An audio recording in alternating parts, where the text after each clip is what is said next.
เส้นเล็กเศร้าน้ำปลาเมนูเส้นมาเสิร์ฟอีกแล้วพี่น้องสำหรับผู้ใดมากินเส้นกันสิใส่เป็นเส้นเล็กแทนข้าวปุ้นนะคะนี่ขั้นตอนที่ประยากเทน้ำปลาเอาลงไป2 ทัพพี่ตามด้วยกะปิจัก1 ช้อนโต๊ะแล้วก็น้ำตาลบักพร้าว1 ช้อนโต๊ะนี่เทลงไปเลยแล้วก็โคนให้มันเข้ากันให้มันละลายเฮาก็สิใส่เป็นกรุงลงไปน้ำนะจ๊ะแล้วพี่น้องเฮ็ดบ่ยากเลยเมนูนี้เทน้ำปลาของเฮาลงไปบัดนี้โอ้ยเป็นแต่แซ่บคักเป็นแต่สดแซ่บสดนัวนี่แล้วก็เพิ่มด้วยพริกป่นนะจ๊ะผู้ใดมักเผ็ดหลายเผ็ดน้อยใส่ตามใจชอบได้เลย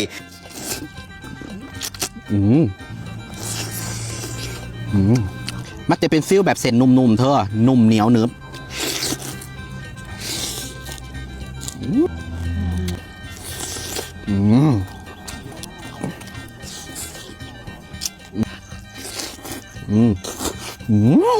นี่นะพี่น้องน้ำปลาร้าเชฟเพทุนน้ำปลาร้ารสชาติแบบอีสานบ้านเฮาพี่น้องเฮ็ดเมนูใดกระแซบสิตามสีย่ำหรือเอาไปเฮ็ดเมนูอย่างร่างสรรค์ได้ทุกเมนูนี่อันนี้เป็นสูตรพาสูตรเข้มข้นเพิ่มเนื้อปลาขึ้นอีก